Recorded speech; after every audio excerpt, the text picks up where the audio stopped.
Hi friends, welcome to Ajitha Samayal. நான் இன்னைக்கு ஒரு ஈவினிங் ஸ்நாக்ஸ் தான் செய்ய போறேன். சமோசா பண்ணலாம் அப்படினு இருக்கேன். அது கூட ஒரு சட்னியும் பண்ணலாம் அப்படினு இருக்கேன். சோ அதை எப்படி செய்யலாம் அப்படிங்கறத பார்க்கலாம் வாங்க फ्रेंड्स பார்க்கலாம். இப்போ நம்ம சமோசாவுக்கு இந்த கப்ல 2 கப் மைதா, அதுக்கு அப்புறம் 2 கப் அளவுக்கு வந்து கோதுமை மாவு போட்டுக்கலாம். அதாவது இப்போ இந்த கப்ல 2 கப் மைதா மாவு, 2 கப் கோதுமை மாவு. இது ரெண்டையும் போட்டு இப்போ இந்த மாவில் நம்ம வந்து உப்பு ஆட் பண்ணிப்போம். இந்த மாவுக்கு தேவையான அளவுக்கு உப்பு ஆட் பண்ணிவிட்டு ரெண்டையும் நல்லா மிக்ஸ் பண்ணி விட்ருவோம். மிக்ஸ் பண்ணிவிட்டு கொஞ்சம் கொஞ்சமாக வந்து நம்ம தண்ணி ஆட் பண்ணி பிசையணும். மொத்தமாக எடுத்து ஊற்றிடக்கூடாது, கொஞ்சம் கொஞ்சமாக ஆட் பண்ணி தான் ஊற்றணும். கொஞ்சம் கொஞ்சமாக தண்ணி ஊற்றி நல்லா பிசையணும். மாவு தான் இதுக்கு ரொம்ப இம்பார்ட்டன்ட். ஸோ மாவை நல்லா பிசையணும். இதில் கொஞ்சம் நான் வந்து ஆயில் ஆட் பண்ணியிருக்கேன், சொல்ல மறந்துட்டேன். 2 டீஸ்பூன் அளவுக்கு உப்பு போட்டோடனே கொஞ்சம் ஆயில் ஆட் பண்ணி நம்ம நல்லா பிசைஞ்சிக்கலாம். இப்போ இந்த 4 கப்பு மாவு எடுத்தேன் இல்லையா, அதுக்கு இந்த கப்பில் 2 கப் அளவுக்கு நான் தண்ணி யூஸ் பண்ணியிருக்கேன். பாருங்கள், நமக்கு மாவு நல்லா வந்துருச்சு சாஃப்டாக. மாவு வந்து ரொம்ப சாஃப்டாக இருக்கணும், ரொம்ப கெட்டியாக கல் மாதிரி இருக்கக்கூடாது, ரொம்ப லூஸாகவும் இருக்கக்கூடாது. ஸோ இப்போ இது ஒரு 10 நிமிஷம் வச்சுருந்தா போதும். இது மேலே கொஞ்சம் லைட்டாக ஆயில் தடவி ஒரு 10 நிமிஷம் நம்ம எடுத்து வச்சுட்டா போதும். ரொம்ப நேரம்லாம் வச்சுருக்கணும்னு அவசியம் இல்லை, வேணால் ஒரு 10 to 20 மினிட்ஸ் கூட வச்சுக்கலாம். இப்போ ஸ்டவ் ஆன் பண்ணிவிட்டு பேன் அடுப்பில் வச்சிடலாம். பேன் சூடாயிடுச்சு, நம்ம வந்து ஆயில் ஊற்றிக்கலாம். நான் ஒரு 2 ஸ்பூன் அளவுக்கு ஆயில் ஊற்றிக்கிறேன். எண்ணெய் காஞ்சிருச்சு. இப்போ நான் வந்து 1/2 டீஸ்பூன் அளவுக்கு சோம்பு போட்டுக்கிறேன். இது வந்து உருளைக்கிழங்கு வந்து நான் எடுத்து வேக வச்சு வச்சுருக்கேன், 3 உருளைக்கிழங்கு. இப்போ வந்து நான் ஆனியன் எடுத்திருக்கேன், 2 ஆனியன் எடுத்திருக்கேன். பெரிய சைஸ் ஆனியன்னா நீங்கள் 1 எடுத்துக்கோங்க, எனக்கு சின்ன சைஸ் ஆனியன் கிடச்சதுனால 2 எடுத்திருக்கேன். ஸோ இந்த ஆனியனை போட்டு நல்லா வதக்கிடுவோம். இப்போ லைட்டாக வதக்கியிருக்கேன், ரொம்ப வதங்கலை. ஸோ இந்த டைமில் நம்ம என்ன பண்ணிக்கலாம்னா, நான் ஒரு 2 பச்சை மிளகாய் எடுத்து வச்சுருக்கேன். அந்த பச்சை மிளகாவை இதில் ஆட் பண்ணிக்கலாம். இதையும் சேர்த்து நல்லா வதக்கி விட்ருவோம். இப்போ என்கிட்ட இந்த பட்டாணி தான் இருந்தது, ஸோ அதனால் பட்டாணி போட்டுக்கிறேன். இப்போ நம்மக்கிட்ட கேரட்டு அந்த மாதிரி பீன்ஸ் அந்த மாதிரி இருந்தால் கூட எல்லாம் ஆட் பண்ணிக்கலாம். இப்போ என்கிட்ட இது மட்டும்தான் இருந்ததுனால போட்டிருக்கேன். ஸோ நம்மக்கிட்ட எது இருக்கோ அதை போட்டு செய்ய வேண்டியதான் ஃப்ரெண்ட்ஸ். வெங்காயம் எதுவுமே இல்லையா, ஆனியன் போட்டு செஞ்சுக்கலாம், அவ்வளோதான். ஸோ இதை நல்லா வதக்கி விட்ருவோம். இது வதங்குற டைமில் நம்ம வந்து சமோசாவுக்கு ஒரு சட்னி ஒன்று ரெடி பண்ணிடலாம். இப்போ இதில் வந்து நான் ஒரு 50 கிராம் புளி எடுத்திருக்கேன். ஒரு 250 ml வாட்டரில் அதை ஊற வச்சுருக்கேன் இதை. இப்போ இதை வந்து நம்ம அடுப்பில் வச்சிடலாம். இது வந்து ஒரு 10-15 நிமிஷம் ஊறிட்டுருக்கு இதில். இப்போ இதை அடுப்பில் வச்சு நம்ம வந்து கொதிக்க விட்ருவோம் இதை. ஸோ இது கொதிக்கட்டும். இப்போ வெங்காயத்தை நல்லா வதக்கியாச்சு. இந்த டைமில் நம்ம வந்து ஒரு 1/4 டீஸ்பூன் அளவுக்கு மஞ்சள், ஒரு 1/2 டீஸ்பூன் அளவுக்கு மிளகா பொடி, ரெட் சில்லி பவுடர், அதுக்கப்புறம் அதே அளவுக்கு தனியா பவுடர் எல்லாம் போட்டுட்டு கொஞ்சம் கரம் மசாலா லைட்டாக அதே 1/4 டீஸ்பூன் அளவுக்கு கரம் மசாலா போட்டு வதக்கிடுவோம். கொஞ்சம் உப்பு ஆட் பண்ணிக்கலாம். இப்போது ஆல்ரெடி நம்ம மாவுலேயும் உப்பு போட்டிருக்கோம், ஸோ இதில் கொஞ்சம் லைட்டாக போட்டு வதக்கிடுவோம். கொஞ்சம் கொத்தமல்லி அதையும் போட்டு நல்லா வதக்கி விட்டுருவோம். இப்போ நான் அந்த 3 உருளைக்கிழங்கு காமிச்சேன் இல்லையா, அதை வந்து மசிச்சு வச்சுருக்கேன். அதையும் இதில் போட்டு நல்லா மிக்ஸ் பண்ணிவிடுவோம். எல்லா மசாலா அந்த உருளைக்கிழங்கு எல்லாம் நல்லா மிக்ஸ் ஆகி வர அளவுக்கு நல்லா வதக்கி விட்டுருவோம். ஆக்சுவலாக உருளைக்கிழங்கு போட்டு சமோசா செய்யும்போது வேக வச்ச உருளைக்கிழங்குல வந்து வெங்காயம்லாம் அப்படியே போட்டு பிசைஞ்சு கூட செய்வாங்க. ஆனால் நம்ம இதை மாதிரி செய்யும்போது ரொம்ப நல்லாயிருக்கும். பாருங்கள், நல்லா பிரண்டு வந்துருச்சு. ஸோ இதுதான் கரெக்டான பதம். இதோட நம்ம ஸ்டவ் ஆஃப் பண்ணிக்கலாம். இப்போ நான் நம்மளோட புளி தண்ணி வந்து நல்லா கொதிச்சு வந்துட்டுருக்கு. இப்போ கொஞ்சம் லைட்டாக உப்பு போட்டேன் நான், ஒரு 1/2 டீஸ்பூன் அளவுக்கு. இப்போ நம்ம இதை எடுத்து வடிகட்டிடலாம்.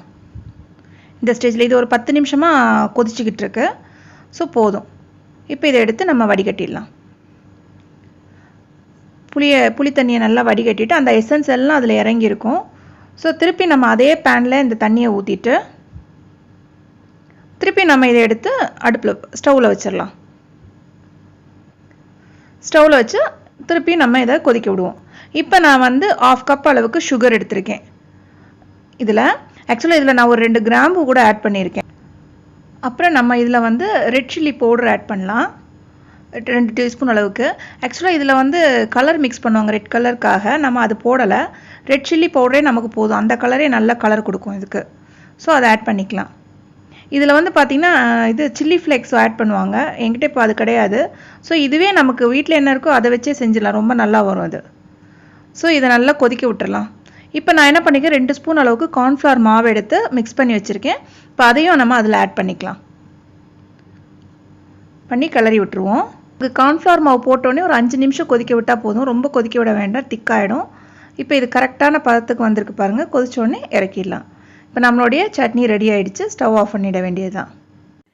இப்போ நம்ம சப்பாத்திக்கு மாவு உருட்டி வச்சுருக்கோம்ல, அதே மாதிரி நான் எடுத்து எல்லாத்தையும் பால் பாலாக உருட்டி எடுத்து வச்சுருக்கேன். இப்போ நம்ம வந்து போட்டுடலாம், சமோசாக்காக மாவு தேய்ச்சிடலாம். இது வந்து எவ்வளோ மெலிசாக நம்மளால் தேய்க்க முடியும் அந்த அளவுக்கு பண்ணிடணும். ஏன்னா சமோசாவுக்கு வந்து சமோசா ஷீட் வந்து ரொம்ப மெலிசாக இருக்கணும், அப்போ தான் சமோசா நல்லா வரும். அந்த சப்பாத்தி பலகை இருக்கு இல்லையா, அது ஃபுல்லாக வர அளவுக்கு மாவை நல்லா ஸ்ப்ரெட் பண்ணி விட்டுருங்க. ஓரம் எல்லாமே திக்காக இருக்கக்கூடாது, மெலிசாக தான் இருக்கணும். பாருங்கள் எவ்வளோ மெலிசாக வந்திருக்குன்னு நல்லா. இதே போல் நம்ம எல்லா ஷீட்டையும் போட்டு எடுத்துடலாம். இப்போ நம்ம ஸ்டவ் ஆன் பண்ணிவிட்டு ஒரு தோசை தவாவை அடுப்பில் வச்சிடலாம். இது எதுக்காகனா, இப்போ நம்ம போட்ட சமோசா ஷீட்டெல்லாம் இருக்கு இல்லையா, எல்லாத்தையும் இதில் வந்து நம்ம போட்டு எடுக்க போகிறோம். இது எதுக்காகனா, நம்ம வந்து சமோசா மடிக்கிறப்ப நமக்கு ரொம்ப ஈஸியாக இருக்கும்.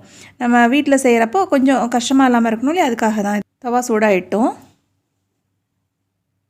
சூடாகிடுச்சு. இப்போ நம்ம ஒவ்வொரு ஷீட்டாக போட்டு எடுத்துடலாம்.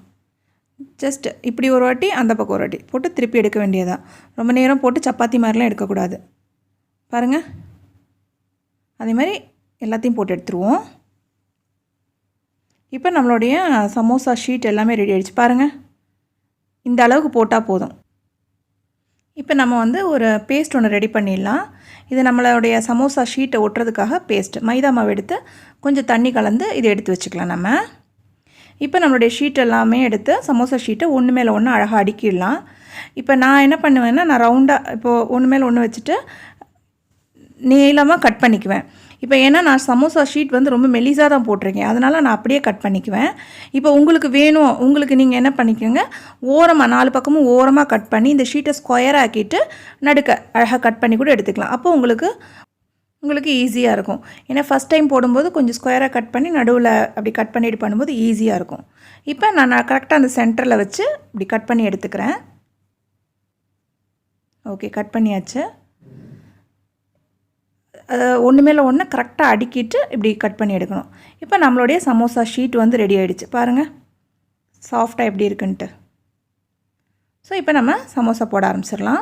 இப்போ வந்து ஒரு ஷீட் எடுத்துகிட்டு நம்ம பக்கம் பார்த்த மாதிரி இருக்கு இல்லையா, கீழே இந்த பகுதி, இதை வந்து நேராக இருக்குது பாருங்கள், அது நம்ம சைடு பார்த்துருக்கணும். இந்த சைடில் வந்து அந்த பேஸ்ட்டை தேய்ச்சிடலாம். இது ஈஸியாக இருக்கும் போடுறதுக்கு. தேய்ச்சிட்டு இதை இப்போ நான் பாருங்கள், நல்லா பாருங்கள், இந்த சைடு இருக்கு இல்லையா, அதை கொண்டு வந்து நேராக அங்கே மேலே ஒட்டி விட்ருவோம். இப்போ அந்த பேஸ்ட் போட்டிருக்கோன்னா நல்லா ஒட்டிட்டு அப்படியே அந்த கீழ்ப்பகுதி நல்லா டைட்டாக அப்படி பிடிச்சிட்டு அது உள்ளுக்கு அப்படி மடங்குற மாதிரி திருப்பி விட்ருவோம். இந்த பக்கம் உள்ளுக்கு போகணும் பாருங்கள், உள்ளுக்கு போயிருக்கு பாருங்கள் அப்படி. ஸோ அந்த மாதிரி போகும்போது கீழே அந்த ஹோல்ஸ்லாம் இருக்காது பாருங்கள், நல்லா ஒட்டி விட்டுறலாம். இப்போ பாருங்கள், உள்ளே அந்த ஹோல்ஸ்லாம் கிடையாது. ஸோ இப்போ நம்ம என்ன பண்ணிக்கலாம், நம்மளுடைய மசாலாவை இதுக்குள்ளே ஃபில் பண்ணிக்கலாம். பாருங்கள், ஃபில் பண்ணிவிட்டு இப்போ நம்ம ரெடி பண்ணி வச்சுருக்கோம் இல்லையா பேஸ்ட்டு, அதை எடுத்து எல்லா இடத்துலையும் உள்ளுக்கு இந்த எல்லா சைடும் படுற மாதிரி எல்லா இடத்துலையும் அப்ளை பண்ணிவிடுவோம். அவ்வளோதான் ஃப்ரெண்ட்ஸ், ரொம்ப ஈஸி தான், நம்ம அழகாக வீட்டிலையே பண்ணிடலாம். பாருங்கள், எல்லா இடத்துலையும் போட்டுட்டு இப்போ இந்த பக்கத்தை அப்படி ஒட்டிடுங்க, இதை அப்படி அமுக்கி இப்படி ஒட்டிடுங்க. நம்ம மசாலா வந்து உள்ளுக்கு இருக்கிற மாதிரி இருக்கணும், ரொம்ப மேலே இருக்கக்கூடாது. அப்படியே திருப்பி இதை பாருங்கள், மேல் பக்கத்தை இப்படி உள்ளுக்கு மடித்து திருப்பிக்க வேண்டியதான். ரொம்ப பிடிச்சி டைட்டாக பிடிச்சி அமுக்கிடக்கூடாது, லைட்டாக தான் ப்ரெஸ் பண்ணணும். நம்மளுடைய சமோசா ரெடி ஆகிடுச்சு பாருங்கள், பர்ஃபெக்டாக கரெக்டாக வந்திருக்கு. ஸோ நம்மளுடைய சமோசா ரெடி ஆகிருக்கு. கொஞ்சம் லைட்டாக அமுக்கி விட்டுருங்க, ரொம்ப டைட்டாக அமுக்கிடக்கூடாது, அப்புறம் எல்லாம் வெளியே வந்துடும். லைட்டாக. ஓகே, நம்மளுடைய ஃபஸ்ட்டு சமோசாவை நம்ம ரெடி பண்ணிட்டோம். இதே போல் நம்ம எல்லாத்தையும் போட்டு எடுத்துடலாம். பாருங்கள், அடுத்ததையும் நான் போடுறேன். மாதிரி போட்டுட்டு ஒட்டிட்டு ஃபஸ்ட்டு காமிச்சா அதே மாதிரி தான், இப்படி திருப்பி அவ்வளோதான், ஒட்டிட வேண்டியதுதான். ஸோ நம்மளுடைய அடுத்த சமோசாவும் போட்டோம். இதே போல் எல்லாமே போட்டு எடுத்துடலாம். இப்போ ஸ்டவ் ஆன் பண்ணிவிட்டு எண்ணெய் சட்டியை வச்சிடலாம். எல்லா சமோசாவும் நம்ம போட்டுட்டோம். இப்போ எண்ணெய் சட்டியில் எண்ணெய் ஊற்றிட்டு எண்ணெய் நல்லா காயட்டும், நல்லா சூடாகணும் எண்ணெய். இப்போ எண்ணெய் நல்லா சூடாகிடுச்சு. நம்மளுடைய சமோசாவை போட்டுடலாம். ஒன்றுனா மெதுவாக போட்டுருவோம். 3 போட்டு எடுத்துடலாம். இல்லை, இன்னொன்று கூட போடலாம், கொஞ்சம் இடம் இருக்குது, கொஞ்சம் நகர்த்தி விட்டுட்டு. ஓகே, இடம் இருக்குது ஃப்ரெண்ட்ஸ், நம்ம இன்னொன்னையும் போட்டுருவோம் இதில். ஸோ இப்போ 4 சமோசாவை நம்ம போட்டு எடுத்துக்கலாம். இப்போ சமோசாலாம் நல்லா அப்படியே பொரிஞ்சு வந்துட்டுருக்கு. ஓகே, இப்போ நம்ம திருப்பி போட்டுருவோம். அந்த எண்ணெயோட அந்த கொதிக்கிறதுலாம் அப்படியே அடங்கி வரும். அப்போ அந்த டைம் நம்ம திருப்பி போட்டுக்கலாம். சமோசா போட்டதுக்கப்புறம் ஸ்டவ்வை வந்து சிம்மில் தான் வச்சுக்கணும் நம்ம.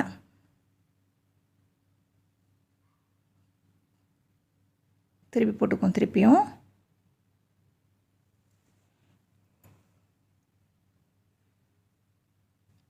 ஓகே ஃப்ரெண்ட்ஸ், நம்மளுடைய சமோசா ரெடி ஆகிட்டே இருக்குது. நல்லா கோல்டன் அந்த ப்ரௌன் கலரில் அழகாக வந்துருச்சு. ஸோ ரெடி ஆகிடுச்சு, நம்ம எடுத்துட வேண்டியது தான். ஸோ நம்மளுடைய சமோசாவை நம்ம எடுத்துடலாம். ஃபஸ்ட்டு 4 சமோசா போட்டு எடுத்தாச்சு. இப்போ அடுத்த செட்டு நம்ம போட்டுட்ருக்கோம்.